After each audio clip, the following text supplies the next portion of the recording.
This is Erica with Bathtub Naturals, and today we're going to be making green tea and honey soap. Alright, the first step, we're actually making tea, so we're going to use the tea itself as the liquid with the lye in the beginning. And then after the tea is done, we're going to freeze it into ice cube trays, so it'll be cold whenever we add it to the lye. Alright, and several hours later, we've got a couple of ice trays of frozen green tea. Alright, now we have all the oils and fats measured out. It's the lye. Everything is by ounces. And the crock pot's getting hot and ready to go. Okay, now the lye is mixing with the frozen green tea. And it'll sit here for a few minutes. Okay, so all of the oils are melted in the crock pot now, and then we're going to add the lye and green tea mixture. This is the lye and green tea, and this is where this soap actually gets its dark brown color from, is the actual green tea in the batch itself. Alright, and now we're adding the lye and green tea mixture to the hot oils in the crock pot, and I'm going to pour about half of it in and stir it good and then pour the other half. Alright, you can see how pretty that's starting to look.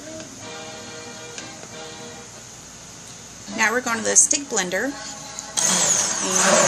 I'm going to do this until it starts to look kind of like a pudding, and that's why we have to put lye in the soap, because that's what turns the oils and fats into soap. Alright, so after a few minutes of blending, you can tell it's starting to look like a watery pudding, and now we're just going to let it sit and start to cook. Okay, while that's inside cooking, just wanted to take you for a little walk out here. See the ginger plants. It's where the ginger and honey comes from. This is our aloe pot. We get the aloe gel from these guys.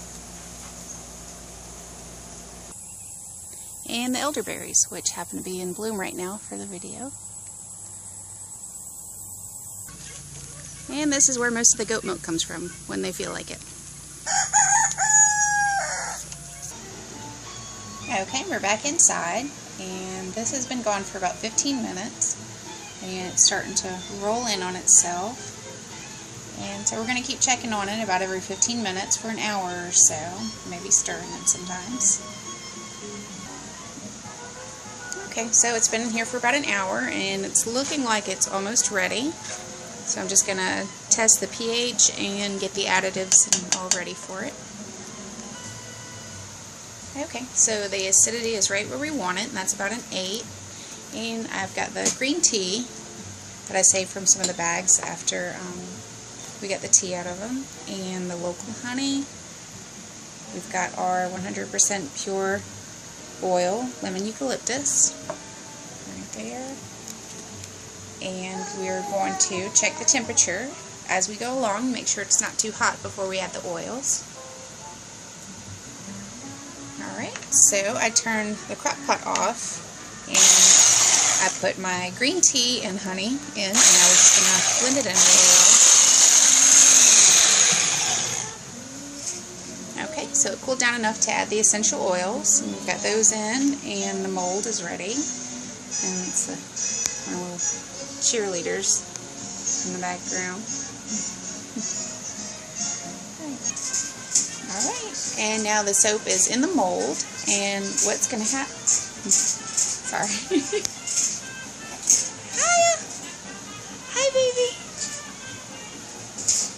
So what's going to happen is it's going to stay in the mold for about 24 hours until it cools off enough to be firm to cut.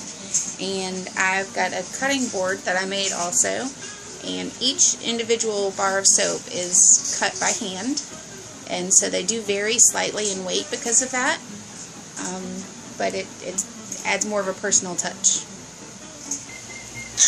So I'm just going to show you here, this is our first drying rack, and this is, actually I made this a few days ago. This is ginger and honey, and so it's going to be on a rack for about 2 weeks before we add the packaging and it's ready for sale. And that is going to be the finishing product. And these bars weigh between 4 and 4.5 ounces each. Alright, and you can check us out on Facebook. And please go and like our page. It's Bathtub Naturals. We have a sunflower. Have a good day.